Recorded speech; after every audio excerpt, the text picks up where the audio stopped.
Shalom, selamat pagi saudara-saudari yang dikasihi Tuhan.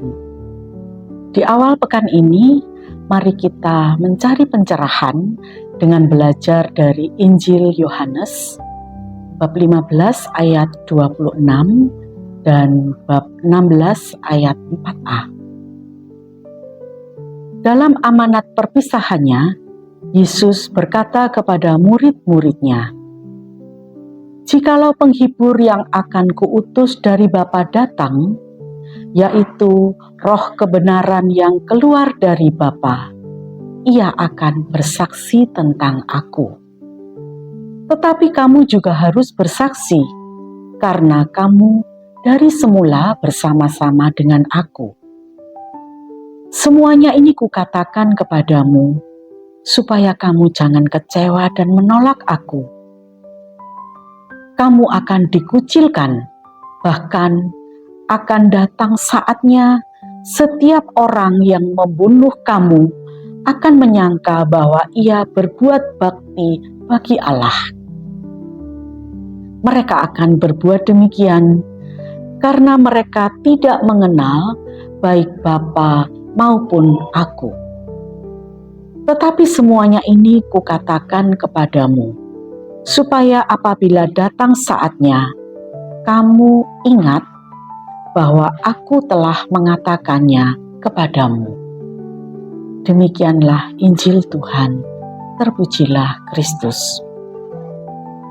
Saudara-saudari yang dikasihi Tuhan, ada 4 tema pokok dalam bacaan Injil ini.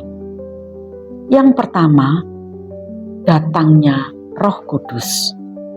Yesus berjanji untuk mengirim Roh Kudus yang akan menjadi roh kebenaran dan akan menjadi saksi tentang Yesus. Ada atmosfer yang bisa kita rasakan dalam bacaan ini, bahwa Yesus tetap ingin tinggal bersama dengan kita, bahwa Ia mencintai kita, dan Yesus menghargai persahabatannya dengan kita.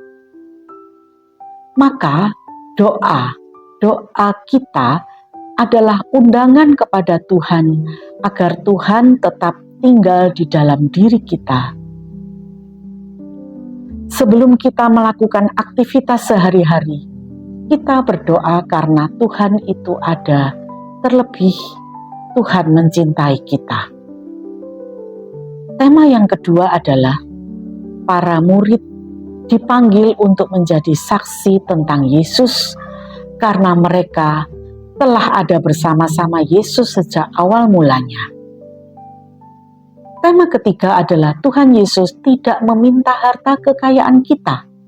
Dia minta agar kita menjadi saksi dan memberikan kesaksian tentang bagaimana Tuhan bekerja dalam hidup kita.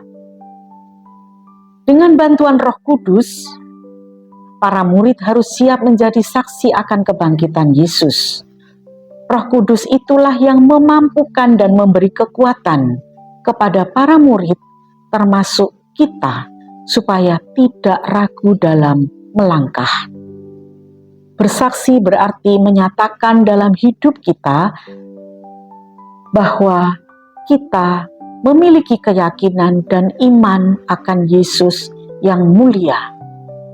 Pengalaman akan Yesus, akan kebaikan Tuhan itulah yang akan menjadi kesaksian kita. Tentu semua pengalaman itu mengalir dari iman yang mendalam akan Yesus Kristus. Kita telah mengalami kebaikan Tuhan dan kita diminta untuk siap menjadi saksinya. Tema berikutnya adalah Yesus memperingatkan muridnya bahwa menjadi saksi itu akan menghadapi perlawanan, termasuk dikucilkan. Yesus tahu bahwa akan ada banyak perlawanan terhadap murid-muridnya. Untuk menjadi saksi, kita tidak perlu takut karena Roh Kudus telah dicurahkan ke atas kita. Inilah yang memampukan kita untuk berani melangkah dan bersaksi. Tuhan tidak minta perbuatan yang besar dan hebat. Ia hanya meminta kita menghidupi iman kita dengan setia, dengan menjadi saksinya. Saudara-saudari, marilah kita belajar dari Tuhan Yesus, menimba kebijaksanaan darinya, dan kita berdoa agar kita dianugerahi keberanian untuk menjadi saksinya dalam kehidupan kita sehari-hari. Amin. Berkah dalam.